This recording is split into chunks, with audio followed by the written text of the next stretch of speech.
Olá, meu nome é Ricardo Augusto, eu sou residente do segundo ano de pediatria do Hospital Infantil João Paulo II. Hoje eu vou apresentar o tema sobre administração de surfactante, basicamente comparando uma forma menos invasiva de fazer, que é o LISA, com o Ensure, que é uma forma que requer intubação. Falando um pouco sobre a síndrome do desconforto respiratório, é uma doença que se baseia principalmente na deficiência de surfactante, mas que também tem como fatores uma inflamação e uma lesão pulmonar, um edema pulmonar e uma inativação do surfactante. Né? Por conta dessa inflamação, da entrada de proteínas inflamatórias e outras coisas, nosso próprio corpo acaba inativando parte desse surfactante. Então, mesmo na criança que tem a produção de surfactante, se ela tiver algum sofrimento importante, algum tipo de aspiração, principalmente quando a gente vê, por exemplo, a aspiração meconial, a gente pode ter essa inativação do surfactante e isso pode levar à síndrome do desconforto respiratório da mesma forma. É importante a gente falar principalmente da apresentação epidemiológica, mais a clínica e a radiologia para a gente pensar em diagnóstico, né? Quando a gente fala de epidemiologia, a gente sabe que é uma doença comumente relacionada a prematuros. Na clínica, a gente vê o desconforto respiratório precoce, então nos primeiros minutos de vida, o recém-nascido desenvolve um desconforto, né, um esforço respiratório. E na radiologia, a gente também tem uma imagem típica, né, que a gente vê esse infiltrado micronodular mais difuso, que a gente vê desenvolver aí nas primeiras horas da síndrome do desconforto respiratório. Nos casos de prematuridade extrema, a gente tem uma prevalência de até 93% de síndrome do desconforto respiratório, o que justifica até a gente entrar aí tanto com o CPAP quanto como o surfactante, como profilaxia, mesmo se a criança ainda não tiver desenvolvido, né, porque a gente sabe que na maioria, né, quase totalidade desses recém-nascidos vão apresentar o desconforto respiratório. É a primeira causa de doença respiratória nos prematuros. Quando a gente vê os termos, a gente tem ataque em apneia transitória, né? Mas nos prematuros é isso que acaba liderando as causas de doença respiratória nos primeiros dias. E a evolução pode ser de até 72 a 168 horas, né? A instalação e evolução dos sintomas típicos da doença. Como intervenção principal, a gente tem duas coisas que realmente mudam o desfecho, mudam a evolução da doença. A primeira é o CPAP, ou NIPPV, né, que é o CPAP nasal, basicamente, a ventilação nasal, que reduz a atelectasia, previne a intubação e dá um tempo para maturação pulmonar enquanto você fornece ali para essa criança uma PIP e uma FO2 para manter esse pulmão expandido. E além disso, a administração do surfactante. E aí a gente tem como definidores do que a gente vai fazer a necessidade de intubação ou a necessidade de pressão positiva. A gente pode ter esses dois indicadores para a gente decidir a forma que a gente vai administrar esse surfactante. E aí a gente sabe que a necessidade de FO2 acima de 0,3 a 0,4 para manter uma saturação de oxigênio maior que 90%, é um indicador forte para uma necessidade de surfactante também. Lembrando que esse surfactante idealmente tem que ser administrado nas primeiras 2 horas de vida. Então, igual eu tinha falado, né, no caso da intubação, como a criança já está necessitando do tubo, a gente vai preferir a administração endotraqueal, né? Então, o que vai definir outras opções mesmo é a necessidade de uma pressão positiva.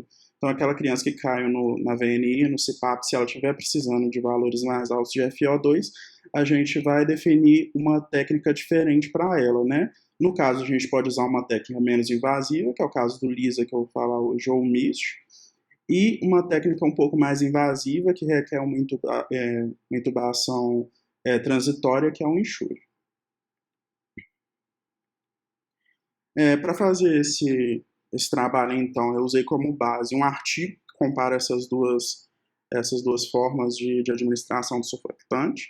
É uma revisão sistemática que acaba numa meta-análise que incluiu aí recém-nascidos menores de 36 semanas com uma síndrome do desconforto respiratório e em respiração espontânea, né? Como no caso de RNs intubados, a gente já vai ter ali uma via de administração que é a administração endotraqueal, eles querem saber a comparação do LISA e do Ensure, então tem que ser RNs que estejam, né, numa via não invasiva de suporte ventilatório.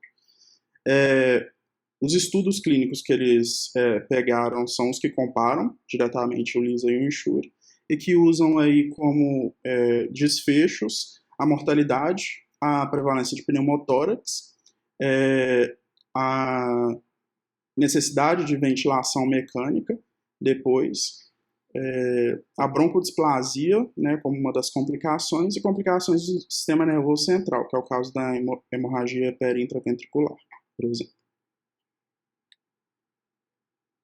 Então, falando agora um pouco sobre os métodos, o Ensure é um método, né, um mnemônico aí para intubar, surfactar e depois extubar e iniciar o CPAP. Então, a técnica é basicamente passar o tubo, administrar o surfactante, depois extubar e começar o CPAP. Como,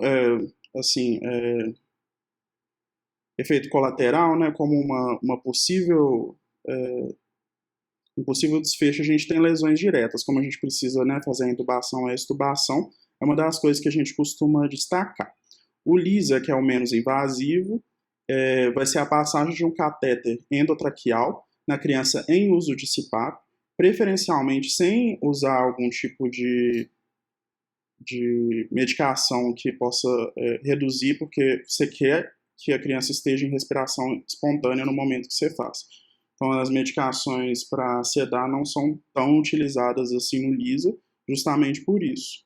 Né? Você quer que a criança tenha uma respiração espontânea, porque a maior parte dos estudos relacionam que a respiração espontânea é um fator que possa estar relacionado aí com um melhor desfecho no LISA.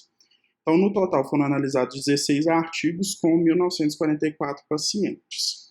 Sobre o risco de viés dos artigos, eu quis destacar duas coisas. A primeira é a questão da identificação dos pacientes, né? Então, como um método é completamente invasivo, precisa de uma intubação, e o outro é a passagem de sonda endotraqueal, é meio impossível você realizar um duplo cego, né? Então, você pode ter aí um viés grande na parte de performance e detecção que foi identificado pelo próprio estudo. E a gente também tem um viés um pouco menor quando a gente pensa em material e técnica, né? São técnicas, assim, que são dependentes de quem está fazendo, né? Você precisa ali fazer uma intubação, passar uma sonda, então depende muito do operador, de quem vai fazer essa técnica, e do material disponível, né? Então, geralmente é uma sonda específica, você tem que ter ali um material, um aparato para melhorar a performance da intervenção. Agora falando sobre os resultados, né? Sobre a ventilação mecânica, a necessidade de ventilação mecânica nas primeiras 72 horas. A gente viu que a intervenção foi superior em 6 estudos. Então, a gente viu que o LISA teve uma superioridade nos desfechos em 6 estudos com relevância estatística. 3 estudos tiveram uma superioridade na duração da ventilação, e na meta-análise, 14 estudos tiveram uma proporção de risco maior no Ensure. Então, o Ensure teve desfechos em relação à necessidade de ventilação mecânica maiores, mas sem relevância estatística. Foi um ponto de uma relevância mais clínica. Também é interessante a gente falar que muitos usaram a ventilação mecânica como desfecho primário, mas alguns desfechos secundários. Então, isso pode interferir um pouquinho no resultado que a gente achou. Então, aqui eu estou mostrando os estudos que foram utilizados e a gente vê aqui alguns estudos tiveram relevância estatística, né? No caso, foram um total de 6 estudos que tiveram relevância em favor da intervenção, que é o LISA.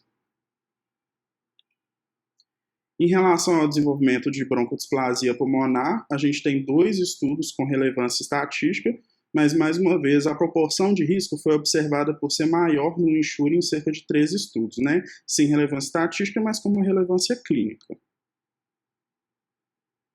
Então, aqui eu estou mostrando os estudos que tiveram relevância estatística. Em relação à mortalidade, ao desenvolvimento de pneumotórax e a hemorragia peri-intraventricular, a gente teve basicamente um estudo só que mostrou uma relevância estatística importante para o pneumotórax e para a hemorragia peri-intraventricular. que foi esse estudo do Krebs. Nos demais estudos, a gente teve ainda uma relação de risco maior para o enxure, mas sem relevância estatística para as 3 variáveis. E em relação à medida de saturação central, do sistema nervoso central, ambos tiveram quedas e o LISA apresentou em alguns casos menores valores. Então aí a gente vê de significância clínica que o LISA ficou em prejuízo aí quando a gente fez a mensuração da saturação central do sistema nervoso. Como conclusão dos artigos no geral, eles viram que a respiração espontânea durante a infusão pode gerar um maior recrutamento alveolar. O que isso significa? Se você faz o surfactante enquanto o RN tem uma respiração espontânea, ou seja, no método menos invasivo, a gente tem relacionado uma melhora que pode estar interligada com a respiração espontânea. Então, como esse pulmão está enchendo pelos próprios mecanismos do RN, a gente pode ter um maior recrutamento alveolar que tem uma melhora de desfecho mais na frente. A gente vê que também, no caso da intubação, a gente tem um atraso na regulação cerebral da respiração. Então, a administração de surfactante enquanto a criança está fora de sedação pode gerar aí um maior controle da regulação cerebral de respiração. Então, a criança tem mais cedo aí esse controle da respiração, quando abre o pulmão e ela está aí responsável por esse movimento, e que, no geral, o LISA apresentou relevâncias estatísticas em estudos para menor taxa de ventilação mecânica, de necessidade de ventilação mecânica nas primeiras 72 horas, menor taxa de broncodisplasia, menor taxa para pneumotórax e para mortalidade. Né? As demais variáveis a gente não teve significância estatística, só clínica. No geral, foram essas as referências que eu usei. E é isso, obrigado.